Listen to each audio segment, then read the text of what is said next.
이 갈라디아 지방에 세워진 그 교회들에게 보낸 서신서가 그 갈라디아서가 됩니다. 이 이방 선교의 발판이 된 곳이기도 하며 또 뭐 배가 난파되기도 하고 온갖 고초를 당하면서 세운 교회들이기 때문에 정말 이 바울에게 있어서는 물론 다른 교회들도 소중했지만 이 교회들도 굉장히 이 바울에게는 애착이 있고 또 기쁨의 교회였습니다. 그리고 오직 예수로만 구원받는다는 그 복음으로 변화된 교회들입니다. 그런데 어느 순간에 한 얘기를 듣습니다.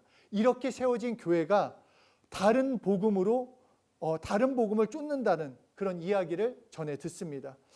그러니까 이 자신의 가르침을 떠나서 너무 쉽게 유대주의자들의 그 유혹에 넘어가 다른 복음, 그러니까 예수 외에 다른 것을 쫓는 그들에게 이 갈라디아서를 통해서 너희가 어떻게 그럴 수 있느냐, 너희가 구원받는 것은 예수로 구원받았는데, 그렇기 때문에 이 바울의 다른 서신서와 달리 어떤 말이라도 수고한다, 어떤 칭찬에 대한 그런 문구가 없습니다.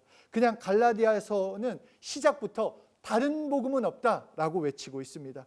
그래서 갈라디아서 1장 6절 7절을 보면 그리스도의 은혜로 너희를 부르신 이를 이같이 속히 떠나 다른 복음을 따르는 것을 내가 이상하게 여기노라. 다른 복음은 없나니 다른 어떤 사람들이 너희를 교란하여 그리스도의 복음을 변하게 하려 함이라. 여러분에게 세 가지 질문을 한번 해보겠습니다. 첫 번째는 여러분에게 복음은 무엇입니까? 그리고 두 번째, 그렇다면 그 복음을 무엇이라고 생각하십니까?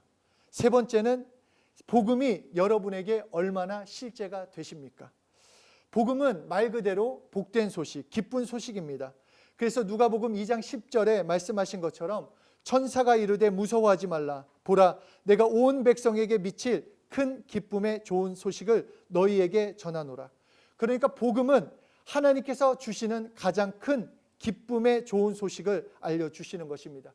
이것은 한국 사람만이 아니라 모든 민족, 모든 사람에게 동일하게 가장 기쁨의 소식이 됩니다. 그리고 이 기쁜 소식은 어떤 다른 기쁜 소식이 아니라 바로 다음 절에 오늘 다윗의 동네에 너희를 위하여 구주가 나셨으니 곧 그리스도 주시니라. 그러니까 기쁨의 가장 큰 좋은 소식은 다른 것이 아닌 바로 예수님, 복음의 자신 그 자체인 예수 그리스도를 우리에게 복음으로 주셨다라는 것입니다. 왜냐하면 예수 그리스도가 오심으로 십자가에 피 흘려 죽으심으로 우리의 모든 죄가 용서받고 구원받게 되기 때문입니다. 죄의 사슬은 끊어지고 저주의 사슬은 끊어져서 전혀 새로운 삶, 새로운 피조물로 살 수 있게 되는 것이기 때문입니다. 그렇기 때문에 복음은 예수 그리스도 그 자체가 되는 것입니다. 그런데 왜 이 진짜 복음을 알고 있으면서도 갈라디아 교인들은 진짜 복음을 왜 믿고도 다른 복음을 다시 찾고 있냐라는 것입니다. 그것은 그들에게 복음이 온전한 복음이 되지 않았기 때문입니다. 여러분에게 우리가 이 성찬절을 맞으면 예수님이 이 땅에 오셨습니다. 아멘 하는데 하나님이신 예수님이 이 땅에 오셨습니다. 이 말에 어떤 감동이 있습니까? 자, 예수님이 이 땅에 오셨습니다. 이 말을 듣고 나에게는 어떤 감동이 있습니까? 원하는 대학, 원하는 직장, 또 내가 하는 일의 성공, 어떤 일이 이루어진 것만큼 감사하고 기쁨이 있냐 하는 것입니다. 이제 예수 믿고 구원받았으니까 이제 다른 것, 나는 이제 예수 믿었으니까 다른 것, 예수는 아니까 예수를 통한 다른 것, 이제 다른 것을 혹시 우리는 구하고 있지 않냐라는 것입니다. 복음이 소원 성취용, 아니면 문제 해결용 그런 복음으로 우리는 변하고 있지 않냐라는 것을 생각해 봐야 하는 것입니다. 공부를 잘해서 예수 이름에 영광 돌린다. 맞는 얘기 같죠. 좋은 직장에 가서 성공해서 예수 이름에 영광 돌린다. 어떤 면에서 맞는 것 같아요. 그런데 공부를 못하면 예수 이름의 영광을 못 돌리냐 하는 것입니다. 좋은 직장에 가지 못하면 예수 이름의 영광 돌리는 것이 아니냐 하는 것입니다. 언젠가부터 좋은 대학, 성공하는 것, 좋은 직장 가는 것, 좋은 명예, 어떤 부를 누리는 것, 이것이 복의 척도가 되었고 그것이 복음인 것 마냥 그냥 전도를 해도 야 예수 믿으면 잘 돼, 야 예수 믿으면 좋은 대학 간대, 좋은 직장 간대, 갈 수 있어요. 맞아요, 갈 수 있어요. 그러나 그것이 복음 그 자체가 아니라는 것입니다. 복음 그 자체는 예수님을 통한 어떤 것을 얻는 것이 아니라 예수님이 복음이라는 것입니다. 이 땅에 오신 예수님 그 자체가 우리에게 복음 된다고 말씀하십니다. 왜냐? 예수님을 통해서 우리에게 살 길이 열리게 되는 것입니다. 그러므로 기쁜 소식은 예수 믿는 것이 기쁜 소식이고, 누구든지 예수 믿으면 구원받는다라는 것입니다. 우리가 믿을 때, 살아있을 때뿐만 아니라 죽음의 심판 자리에서도 예수님은 나의 복음이 되십니다. 내가 성공했을 때도, 내가 실패했을 때도, 내가 잘 나갈 때도, 내가 못 나갈 때도, 내가 헷갈려 할 때도 예수님은 복음이십니다. 넘어졌으면 일어날 힘을 주시고, 두려울 때 평안을 주시고, 실패했을 때 위로해 주시는 진짜 복음이 되어 주십니다. 그래서 오늘 말씀처럼 다른 복음은 없다라는 것입니다. 내가 원하는 다른 복음은 없고 오직 예수님만이 나의 복음이 되는 것입니다. 향유 옥합을 깨트린 마리아, 향유 옥합은 그 마리아에게 전 재산이었고 자기의 전부였습니다. 그리고 그의 미래였습니다. 그런데 예수님을 만나자 자신의 전부를 예수님께 드립니다. 왜냐하면 예수님이 그녀에게 전부가 되었기 때문입니다. 다른 복음은 없습니다. 갈라디아서 1장 4절에 말씀하십니다.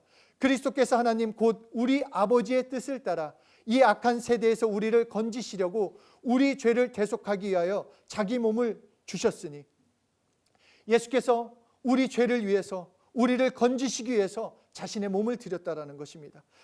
그 근원, 그 뜻은 하나님 아버지의 뜻이요, 그 뜻은 우리를 살리기 위한 하나님의 사랑과 그 뜻이 담겨져 있다는 것입니다. 그렇기 때문에 예수님이 우리의 복음이십니다. 옆에 사람한테 얘기합시다. 예수님이 복음이다. 자, 여러분에게 100억이 생겼다고 생각해 보세요. 아침에 일어났는데 통장에 100억이 찍혔어요. 그냥 뭐 다 입이 막 이렇게 100억이 찍혔어요. 그런데 그래서 100억이 찢어서 감사 기도를 합니다. 하나님, 나에게 물질을 주셨군요. 이제 기도를 하는데 갑자기 하나님이 제 마음 가운데 말씀하십니다. 그 100억을 나에게 다 내놔라. 확 식어지네요. 그 뜨거웠던 게 같이 찬물을 끼얹는 것처럼. 굉장히 부담되는 질문 아닙니까? 100억? 나한테 전부인데? 그 100억? 반대로, 그렇다면 반대로 여러분에게 100억이라는 빚이 있어요.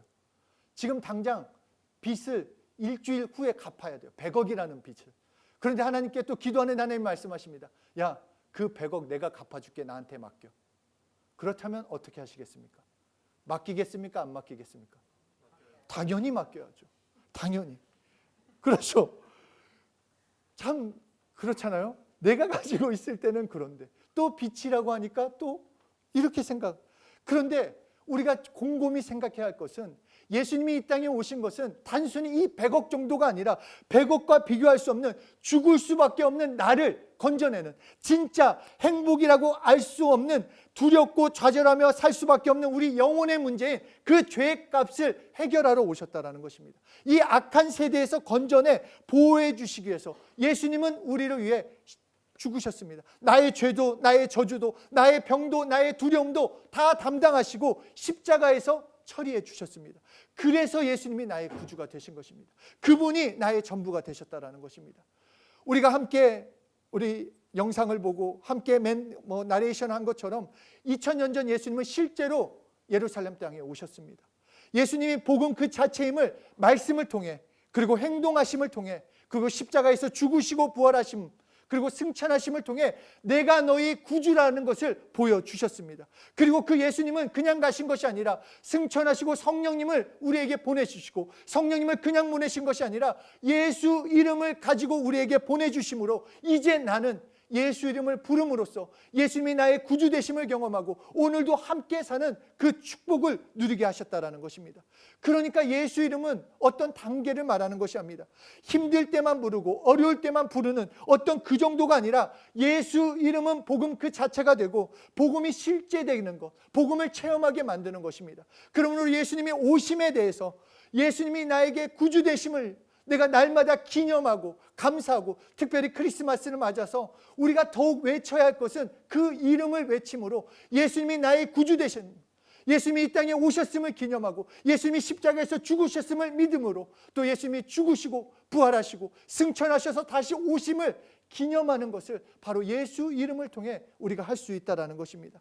그렇기 때문에 우리는 예수님 한 분으로 만족한 것입니다. 왜냐? 복음은 예수님이시니까. 그 복음으로 우리는 가장 큰 기쁜 좋은 소식으로 나의 삶을 가장 큰 좋은 기쁨의 소식으로 채워나갈 수 있기 때문입니다. 예수, 정말 복음 되신 예수, 이 성탄절을 그렇기 때문에 더 예수님을 사랑하는 그 날로 만들어야 합니다. 물론 쉬는 날이고 재밌게 놀 수 있습니다. 그러나 우리가 먼저 기억해야 할 것, 더 예수님을 더 사랑하고 기념하고 그분을 위해서 예수 이름을 부름으로써 복음이 실제되는 삶을 누려야 하는 것입니다. 복음은 예수님이십니다. 그 복음은 우리에게 오셨습니다. 그리고 그 복음을 날마다 체험할 수 있는 것, 예수 이름을 부름으로써 그 복음을 날마다 진짜 복음으로 누리게 되는 것입니다. 그 복음이 실제되는 정말 예수 이름의 영광 돌리는 우리 귀한 한 분 한 분 되시길 예수 이름으로 축복합니다.